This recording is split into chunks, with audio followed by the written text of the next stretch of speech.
Hello, everybody. Welcome back to another amazing episode for Cyber Leaders Unplugged.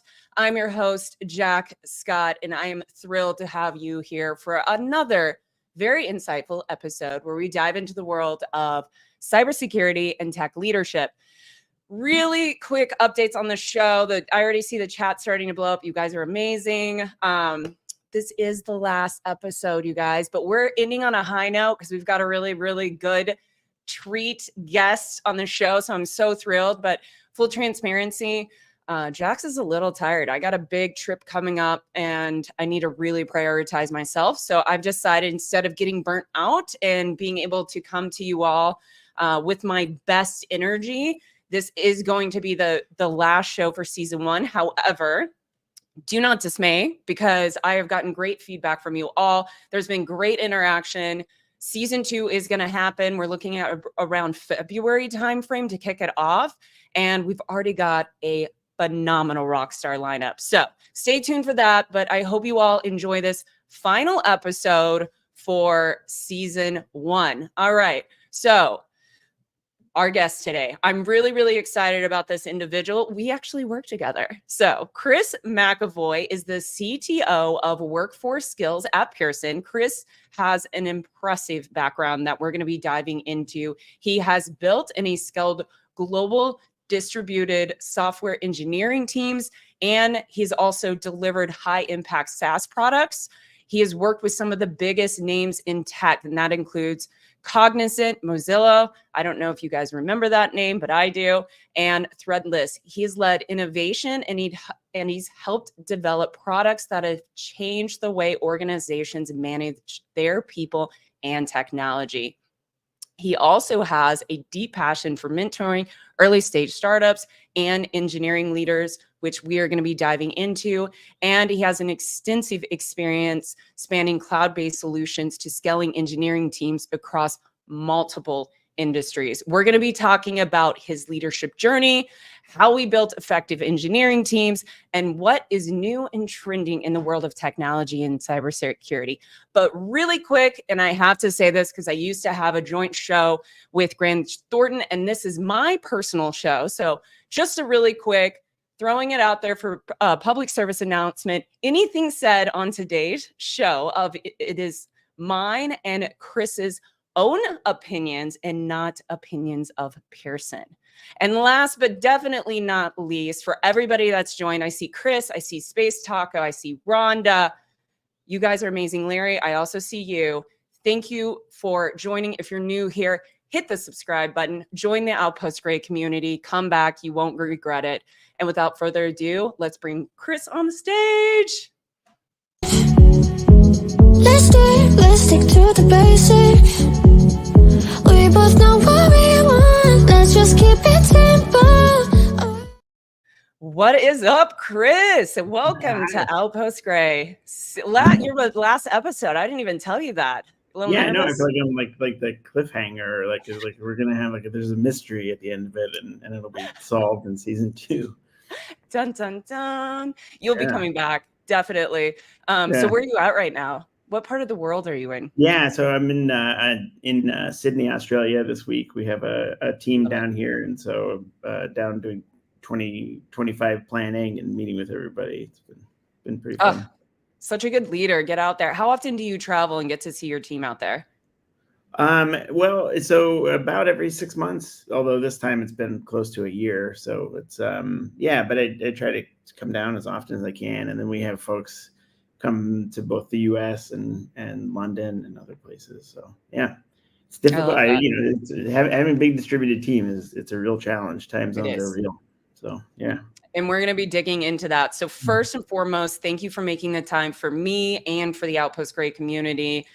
People are already jumping in here. So excited. We've got Chris here, motivated always. Space Taco saying hi. Also, Rhonda, Larry's great. Good to see you all. All right. So before we jump into some leadership talk, I want to ask you a fun little question because I know you're a tech nerd, and I say that with the utmost compliment, by the way. Yeah.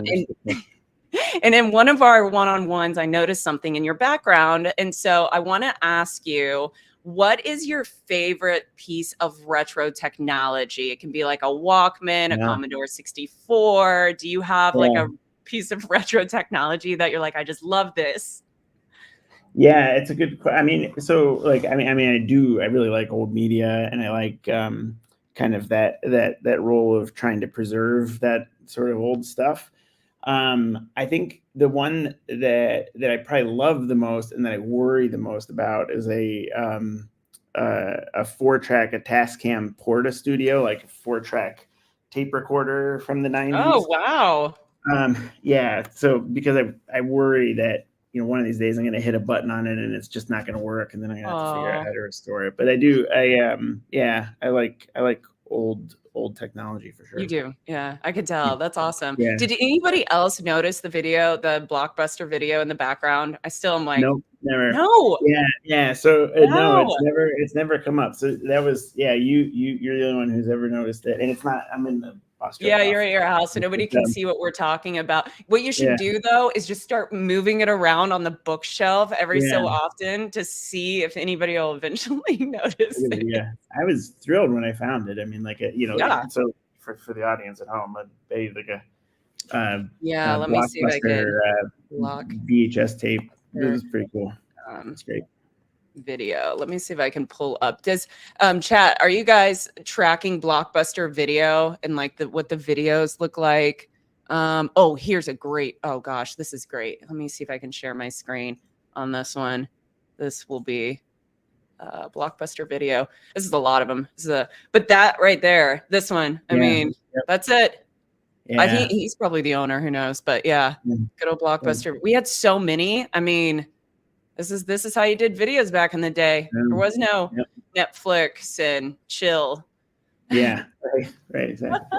It was Blockbuster and chill. Yep. So impressive career. You have been a 2-time CTO. I did not say that during your intro, but 2 times you've been a CTO. You've been with Pearson for quite a long time. You were actually an engineer, a head of engineering initially, and then you moved in to where your current role right now. Can you Mhm. talk a little bit about like what you do for Pearson and what workforce skills is and how that transition's been since going from the head of engineering into CTO? Yeah, sure. So Pearson is at its core an education company, and there's many different divisions inside of the company, each with a different focus, but all surrounding the idea of education and helping people realize what they want from their lives, the life they imagine. That's our actual tagline. And the workforce division is specifically about enabling people to learn at work and helping companies understand what their people are capable of, Yeah. and helping to uh, kind of keep the company moving forward through education and learning. So It's a uh, fun it's fun working at Pearson. I mean, every yeah. place is challenging, but I love the mission here. Oh, it's huge. I mean, it's such a, it's like that was what really pulled me into it. I've been in and out of education technology for a long time, and was really excited to come back and spend all of my time on it here. So it's great. It's a great place. So somebody who's extremely technical, I mean, your background, I was looking through it, just what I could find online as I did my research / stalking on you. You have a very heavy engineering background. You're extremely technical. I'm assuming being so technical and moving into these director level VP, CTO roles, you had probably some challenges, I would think, going into those more executive level roles. May it have been communication, may it have been like losing the technical and learning the executive. What were those challenges? And maybe you didn't have any. And Yeah. if you did, can you share some of those challenges and how you overcame them? Well, I mean, it's a good topic, and one that I spend a lot of time on with managers on my teams, especially, first managers. I'm a little bit different. Like the other bit of my background we never talked about is I was a comedian for 10 years and like wanted to be a lawyer in college. What? And so You're a I've always had comedian? yeah. What? In Chicago, I was a improviser at a place called Improv Olympic for I 10 did years. not catch that on my You're a research. writer. I know, Oh, I that's know. amazing. When we were talking before we started, I was like, I wonder if I should mention it, but no. It's so that sort of intersection of like understanding the technology, Yeah. being able to work with highly technical people, and then explaining it in the context of like a liberal arts crowd is just a thing that I've always been drawn to. I like both sides of that kind of personality gap. Yeah. But so I'm unique and special in that way. But for Amazing. folks that are uh, less comfortable with the idea of bridging that gap, yeah, it can be really difficult. And I think the main thing that I talk to folks about or that we work on is like how do you judge on a day-to-day basis whether or not you're making progress. It can be really difficult when somebody moves in, because when you're taking a ticket and executing the ticket, either writing code or implementing whatever it is, like you can very clearly see things moving through the system. Mm-hmm. When you're managing people and you're responsible, and it's more difficult to see the progress day to day, and that can be really frustrating for folks early on. So and the sort of like an engineer's sense of truth can be difficult sometimes too. Like I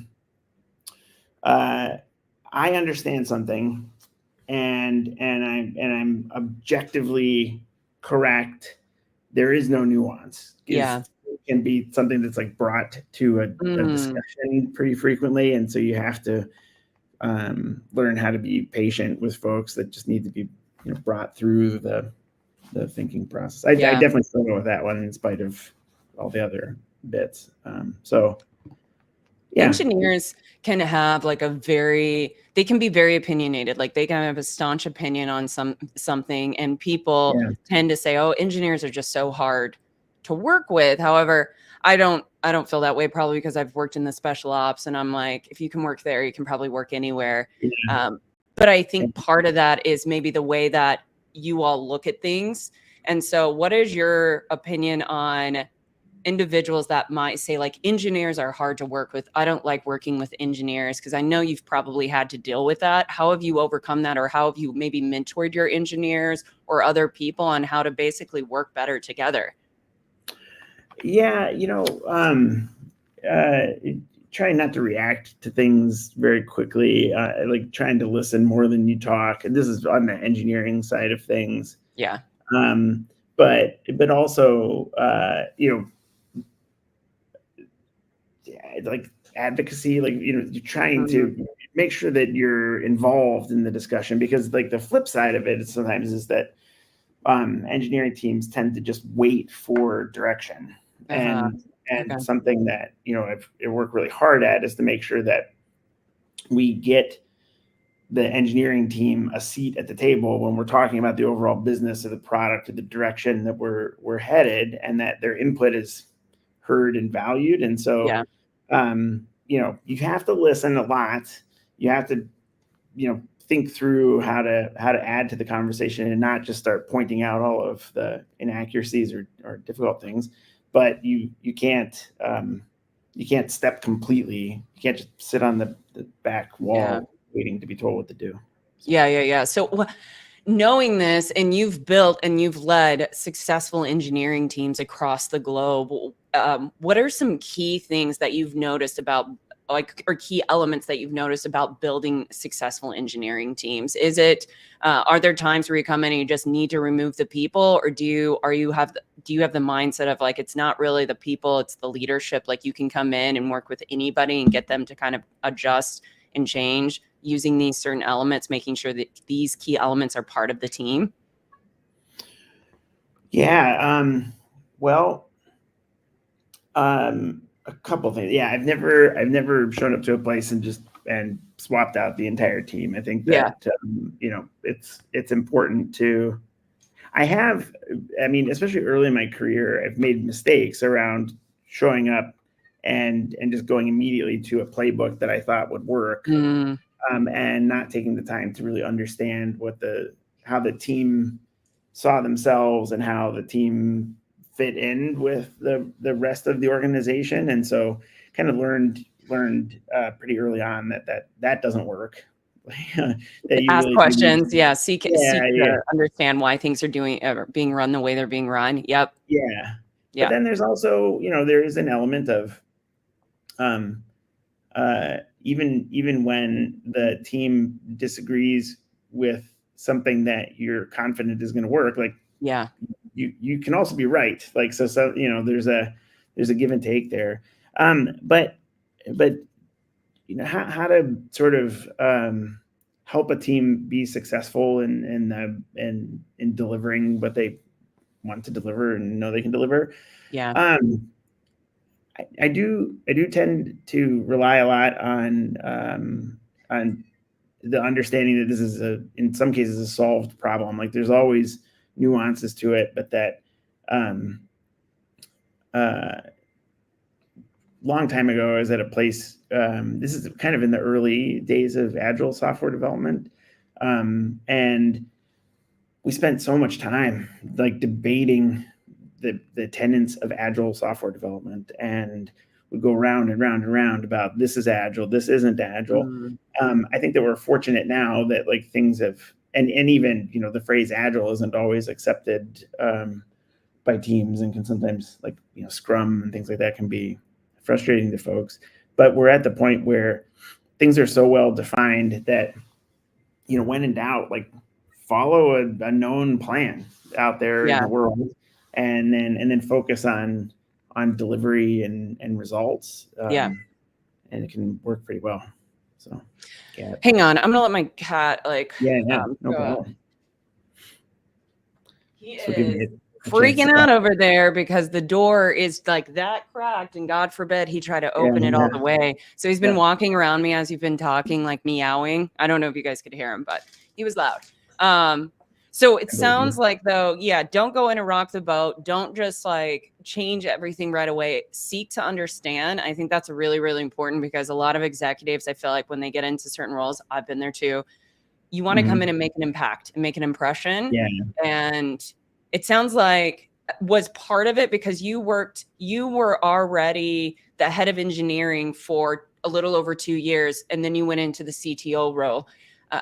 Do you feel like that made it a little bit easier when you transitioned into the CTO role because you already kind of knew the environment, so you really didn't go into a brand new team per se? I mean, so the changes, the way things are structured is that there's these like different hubs inside of the division, and this move was about like broadening the scope and broadening the focus. So like starting to look across the division. But the other piece, and I think I didn't really know this, like, especially, 15, 20 years ago, especially when I was working for small companies or startups, is that like in that kind of environment, there's a CTO.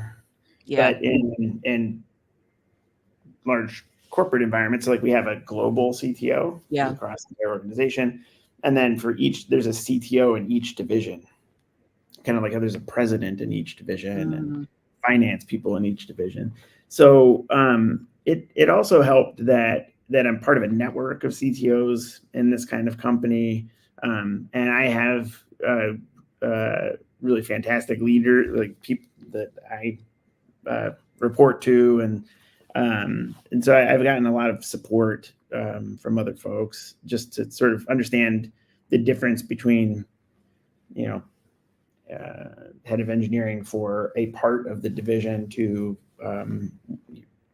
working on behalf and representing the whole of the division. So what would you say to somebody that's wanting to get into, say they're in an executive position, but maybe it's not an engineering role and they're wanting to become a CTO? Would you recommend that they needed to be really technical to be a CTO? Like, what are your thoughts on some of the core basic things that somebody would need to be skilled in to be a successful CTO?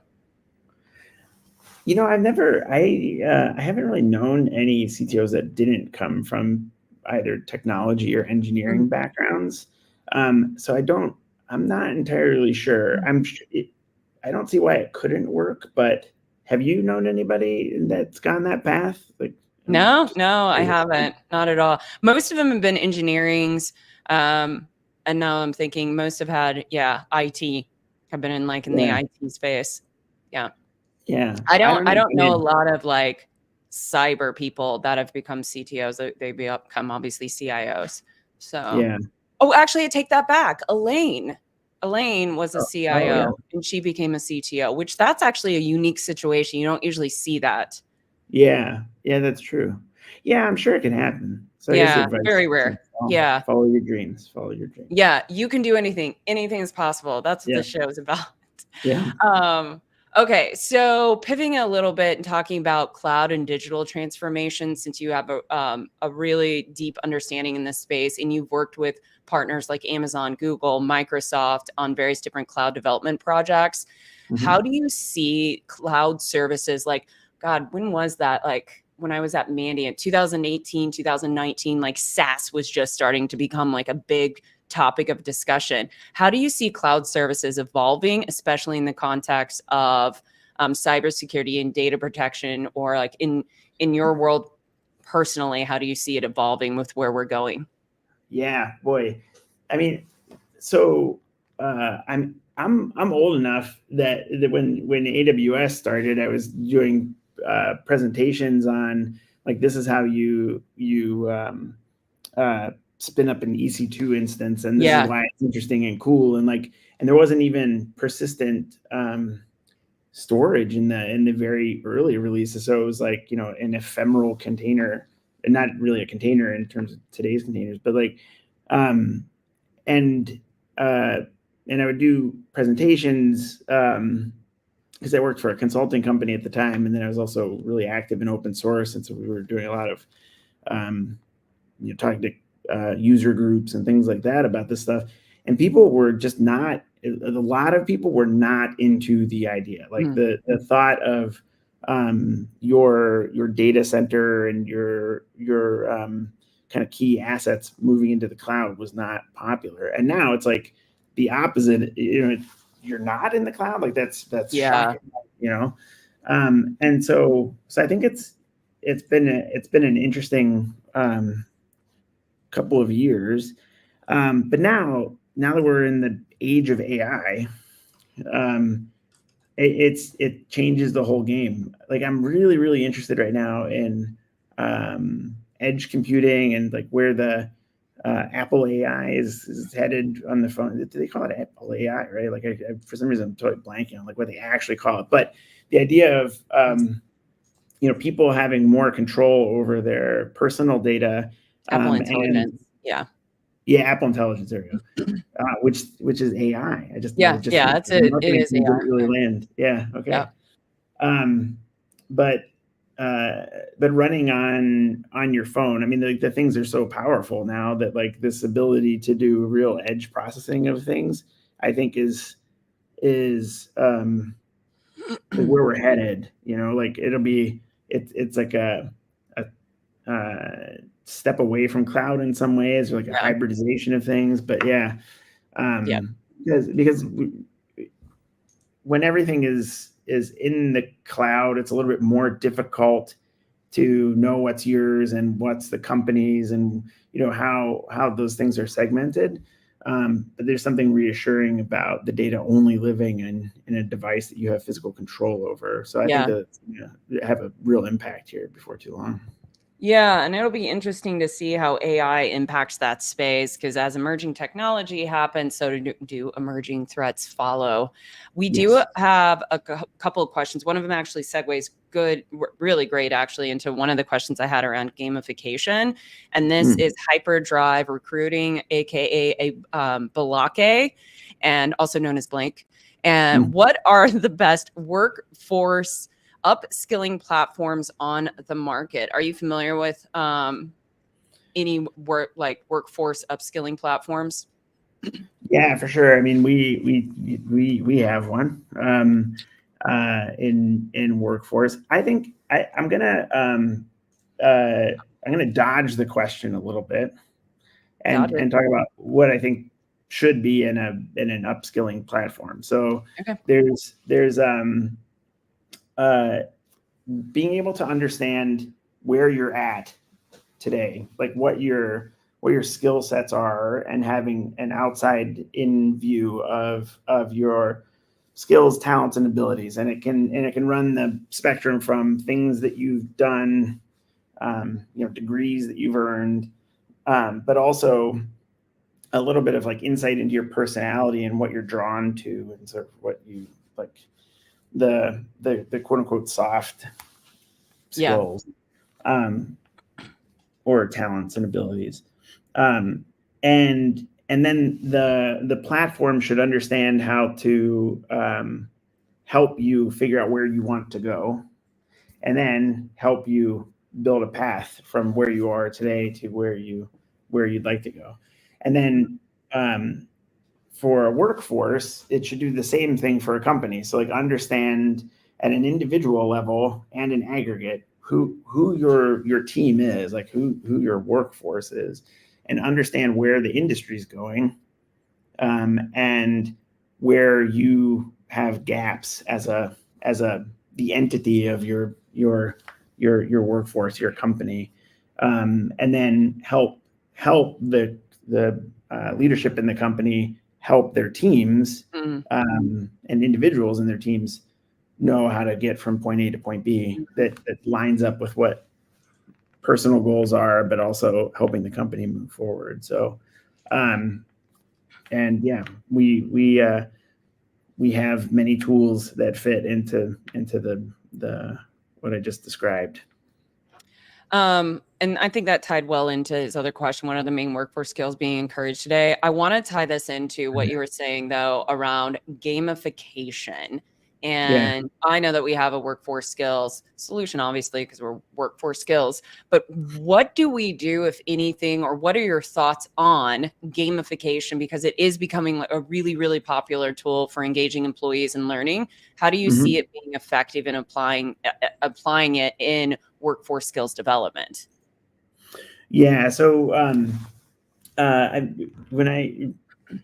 been in this particular space for a long time. So the project I worked on at Mozilla was called Open Badges. It was an open standard for recognizing credentials, and it forms the basis for a company called Credly, which is now part of Pearson and part of Workforce Skills, and sort of how I came back into Pearson.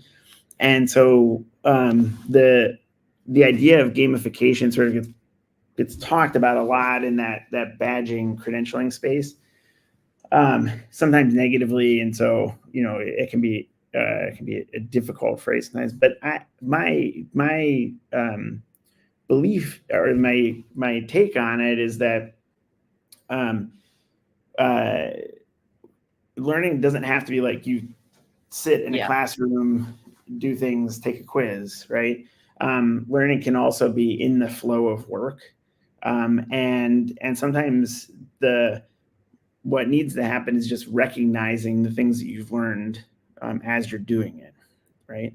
And so if we kind of shift gamification a little bit to think about it more as like micro learning or day-to-day, lifelong, all the time learning, then it opens it up quite a bit. And then the sort of quote unquote gamification part is just about recognizing that as it happens, and also giving you an opportunity to recognize your peers and your team and how they're moving forward too. And for some folks, like making it a little competitive is a plus, not for everybody, but like things like leaderboards and that kind of stuff can have an impact. But I think it's the biggest piece is just recognizing what you're doing as you're doing it. Yeah. So around that, like the innovation piece, do you feel that you play a significant role as the CTO with the innovation side of workforce skills, particularly with like development and implementing of like new technology or enhancements of technology or the acquisitions? Because we're big on Pearson was created through acquisitions and mergers. So are you already like forward thinking within your space as a CTO of like, how can I make this area even better? And maybe it's through adoption of new technology or increasing what we already have. Yeah, I mean yes is the easy answer. Yeah, I think one of the interesting things about the job or the role, and I think this would apply anywhere, is the balance between near-term goals and long-term goals, and understanding that we're a business and we need to survive, and the way you survive is to solve customer problems and provide enough value that then people pay you to do it, right?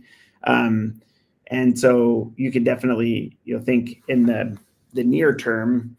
And I think if the balance isn't right and you focus too much on that side of things, then you're just like constantly chasing, opportunities, right? Versus, and one of the advantages to the position that Pearson's in as a company is that we can see longer. Like we've been we've been trying to solve these, or we've been solving these problems for decades.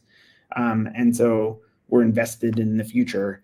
And so it's really interesting. Like this is a really fun part of the job, is like looking at, well, how will technology change the way we learn? And then playing that forward and trying to make moves now that steer you towards it. And so, I mean, the things I think to pay attention, obviously AI, generating technology, generating data around your actions and the things that you're learning, and understanding how that data can and will be used, and making sure that people have control of their footprint, their digital footprint, and it's theirs. I think it's just really, really important pieces So of the puzzle. digital transportation, you kind of touched on this. I want to dive just a tad bit deeper before we pivot off of this. And Larry, I see your question, so we're going to ask your question after this. Okay, so part of what I'm hearing you say is you are a driving force behind digital transformation, which I feel like in your space is closely tied to workforce skills, but you don't want to be too forward thinking because you're going to miss what's kind of right in front of you. What do you feel the role is as far as digital transformation for the future of education and workforce development, like today, currently, in the next like less than 3 years, of where you see, maybe not Pearson, you can speak just like holistically for education as a whole or workforce as a whole, around where organizations probably need to go or need to be thinking about in the next 3 years to remain competitive, because it's such a changing landscape. If certain things don't happen, it could fall behind, kind of a thing. Not just vulnerabilities and risks, but there's other like first to market stuff like that to think about. Yeah. I think it's if companies aren't paying attention to the impact of AI on their business, then that's a huge blind spot. I think that there's a set of skills associated with interacting with AI that people are kind of learning ad hoc right now, and that will most likely be formalized in the not distant future. And I don't think it's unreasonable to see, even within a couple of years, of like the majority or a significant number of people in the workforce will essentially be managing bots, to an extent. I know it sounds like a little bit overly futuristic, but like that, as we start to accept AI, like the AI agents, like that they do things, not just chat with us, that people will manage them in so many ways, and so you'll have to be very clear about how you describe tasks and the kinds of things that you want the bots to accomplish. And I think it's like a skill set that we don't necessarily have. So Yeah. I'd say that's definitely. I mean, and that's like 3 years, maybe 1 year, maybe 1 year and a year and a half. Like it's coming. So for sure. Yeah, it sounds like the next big innovation, which is already here, is AI, and it's going to Yeah. be, and it is reshaping workforce skills. I mean, we see it in so many different ways. There's applications for learning languages, and you can go back and forth and have conversations now. So staying in front of that, also on the security side, cyber over here, making sure your apps, your code, all of that is secure as well. I agree. AI is here and it's not going away. Yeah, definitely. It's exciting though. So Larry, I think this question came in when we were talking about kind of your background, network engineering, going into a CTO role. And Larry was asking what kind of hard or soft skills needed for network engineering. If you had to tell somebody that was kind of trying to break in or move their path more into network engineering, what would you say? Yeah. And so I think that I do think that certifications are really valuable for a certain set of some career paths, especially to get through the first gate. And so certifications are a big part of it. The soft skill side of things, kind of like we were talking about earlier, just being able to communicate what you're doing and take the technical aspects of any role and be able to explain them to non-technical consumers of things. And not be annoyed all the time. Like that's a good set of skills. But hard skills, this stuff is changing all the time, and you got to stay on top of it. And it doesn't hurt to feel like the work is play, like to just enjoy it. And would you be doing it if you weren't being paid for it? And if that's the case, like then chances are you're gonna do okay in the role, because it is pretty fun. Like this stuff is fun. So. Are there any specific certs that you have in mind that you would recommend for somebody to take, maybe a Cisco cert? Or, CompTIA is very standard, but something that would be focused more on the network that you may recommend for somebody to focus on. AWS, maybe. I knew as soon as I said it that was going to be the next question. Did you? He's like, oh man, I need to find a cert. There's Cisco certs out there. You can really, because that's the thing, you can really become a subject matter expert in like Cisco or maybe AWS. Yeah. I don't know. Yeah, what your thoughts are on that? I think I definitely lean towards the cloud providers for sure.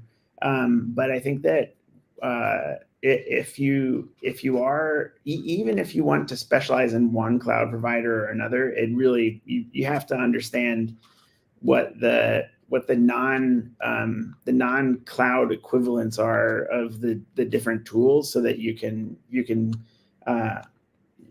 you don't have like vendor lock-in conceptually, and that whenever you need to solve a problem, you're instantly going to the vendor specific tool. It's just important to understand as much as you can the underlying basis of things, but that's that can happen over time. Like there's nothing wrong with specializing, especially early on, because then you can be more valuable. Like earliest thing I did in my career from a technical perspective was I was a Solaris systems administrator for a couple of years, and so I was very specialized in Sun Solaris, and I worked alongside folks that were specialized in HP UX and IBM, whatever, I can't remember what the operating system was back then. Like Linux hadn't really become ascendant yet, and so there was something to be said for just being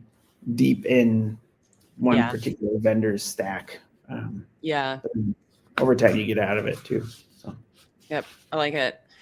Great question, Larry. So a lot of people, when in your space sometimes see challenges working with cybersecurity because we can sometimes slow things down because maybe we don't understand the business, the protocols in place. There's challenges across the board. We're trying to make things secure. You guys are trying to work at speed. How have you found a way to be able to integrate security into your day-to-day with your teams to be able to develop processes in place to secure things without slowing down innovation, securing your code, securing what you're working on without slowing things down? Yeah, I think it's a lot of it's relationship building and like just finding the right kind of people yeah, like I'm very fortunate to work with some very smart security folks and have been throughout my career. But the sense of ownership, I think, is really important so that there isn't the security team and the development team or the security team and DevOps, and you know what I mean? Like that there isn't there aren't all of these like misaligned incentives or misaligned goals that it's one team trying to accomplish a very specific thing. I think if you can get to that, then the other things tend to fall in place, because that way when the security team flags a need, the development team doesn't see it as a slowdown. They see it as, this is essential to the health of the thing that we're building. Yeah. And vice versa, right? So that it's a one team mentality, which is not always easy to do. So it sounds like education and empowering your team too. It really does boil down to the leader, is what I've seen too. Like if you're disgruntled and annoyed with security, your team's going to be disgruntled. But if you go, hey, I know this is frustrating, but they're here to secure us. Like this is in place to secure us. Let's find a solution. Maybe we can move through this. And then they start solutioning it versus complaining, bickering, and then at the end of the day, trying to circumvent security. Yeah, exactly. Yeah, if it's too hard to do, people try to work around it, and that's not a good path.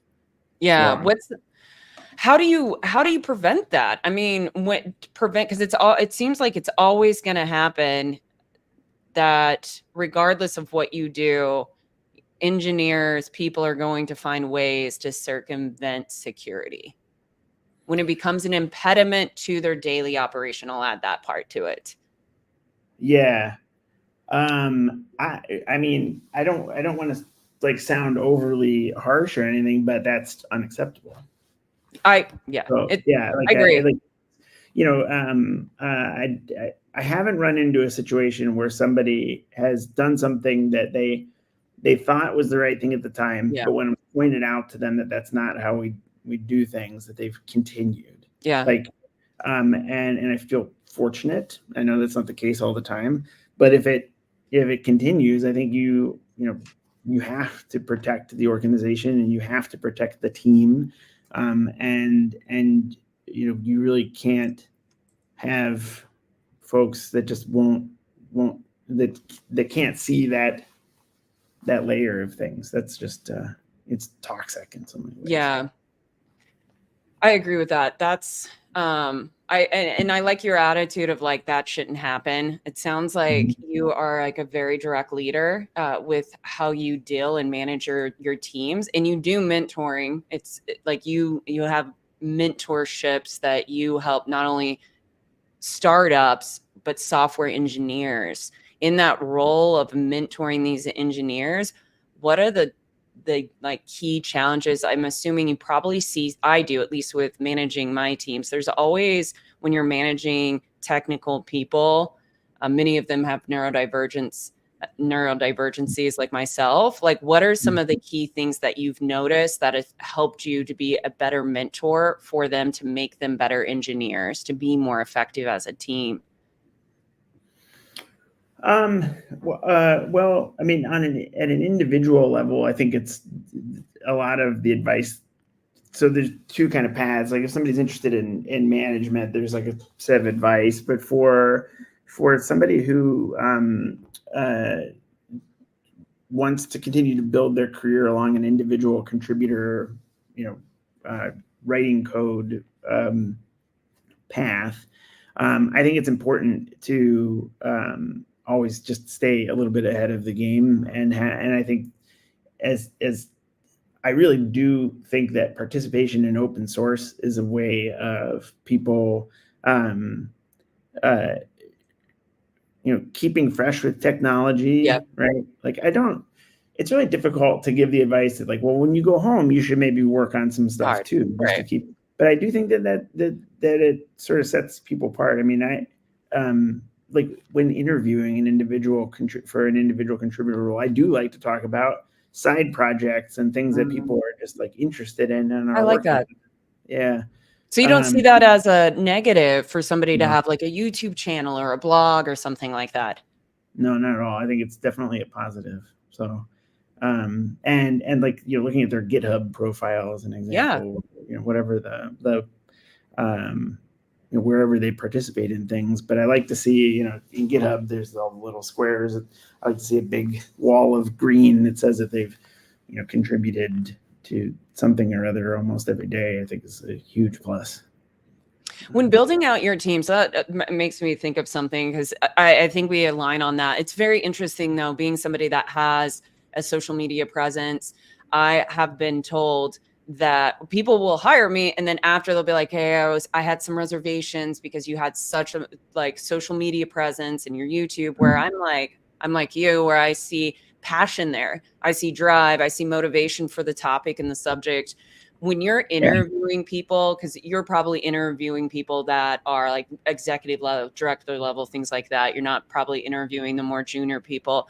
What do you look for outside of it? That passion's there, but maybe they don't have a blog, or maybe they don't have a YouTube. What else do you look for to say, okay, this person I know does the continued education, is passionate, stays relevant, listens to the podcast, does the things, because you Yeah. need space. You have to be constantly learning.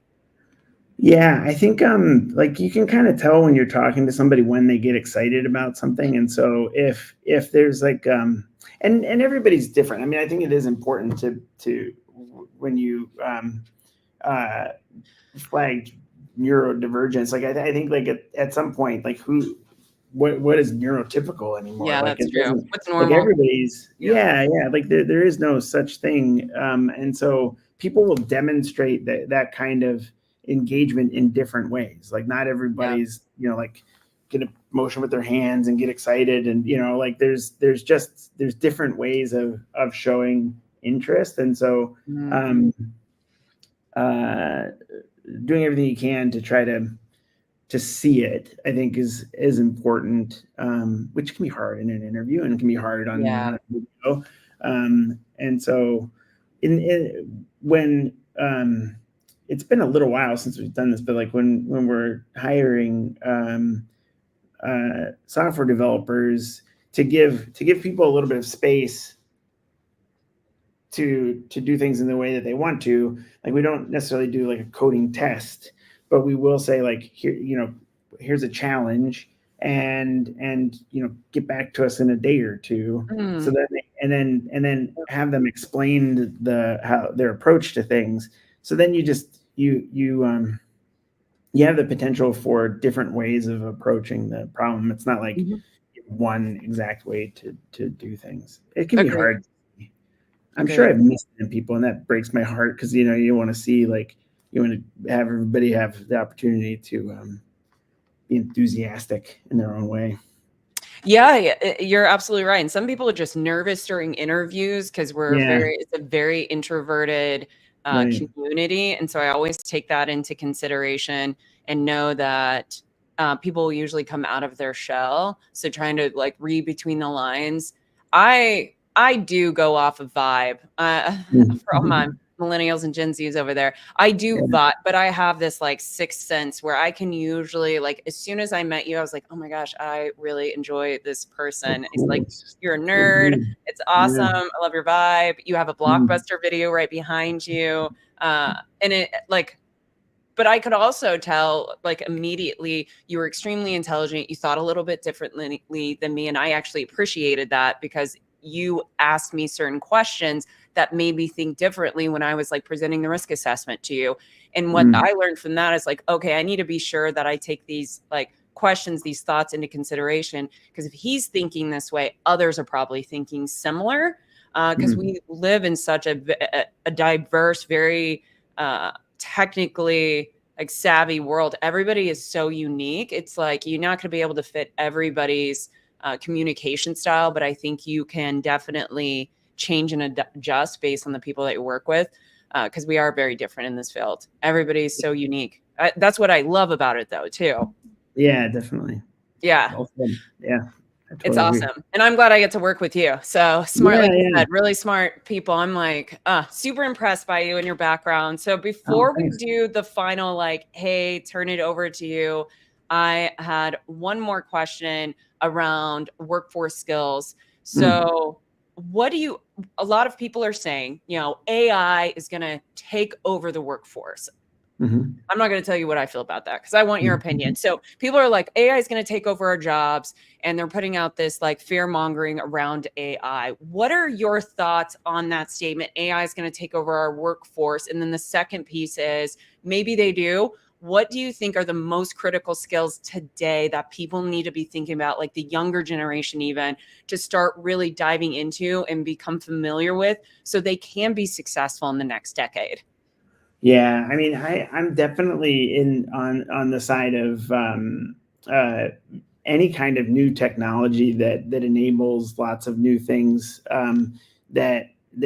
It's perfectly natural to feel like it's going to replace certain kinds of work, but that ultimately it opens up the opportunity to do lots of new things, right? And so that it just so I see AI as the ultimate creative tool that sits alongside human beings and enables them to do new and interesting and amazing things.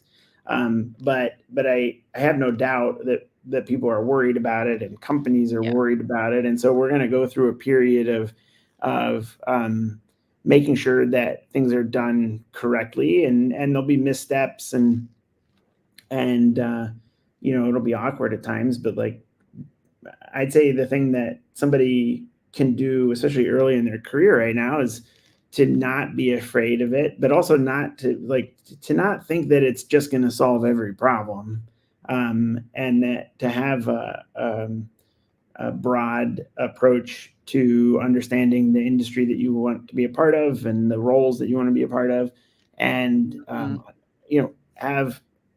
know how AI fits into that, but also don't think that it will just be about AI in that role. So it's not going to solve world hunger. It's not going to solve all our world problems, but I agree. It's going to definitely help empower us to move into digital transformation much faster in a lot of ways. But I think I can tell you when I built out an AI audit course, the first of this year, I was blown away at how many falsehoods were out there. I think that would be the right word for it around AI, and then how many people claim to be AI auditors and all these things. So like you said, education is key. Make sure you educate, make sure that you verify the podcast that you're listening to. There's a lot of people that are not actually leaders in the space. They say they are. Go validate the podcast host. What are their backgrounds? What are their credentials?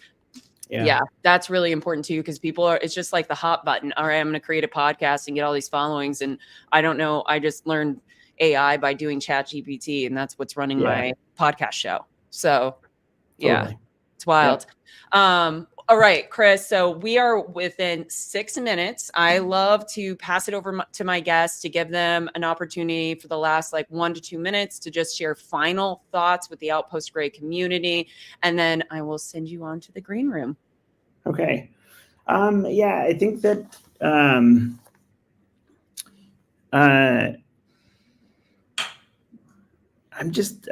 interested to see. All right, let's think cyber stuff for a second.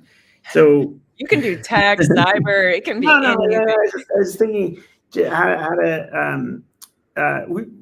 We're butted right up against a world that needs more data, and if we if we want to deliver really unique and interesting experiences for people, we need data. We need information about them. But then we also have people that it's a lot to say, give us all your data. Like that's bad too. So you want people to have control of control of their digital footprint, but we also need to be able to enable these amazing experiences. And I think right at the intersection of those two things, like being able to understand who somebody is, and do it in a way that's not intrusive, or that the individual is in control of and consents to, is the space. Like that's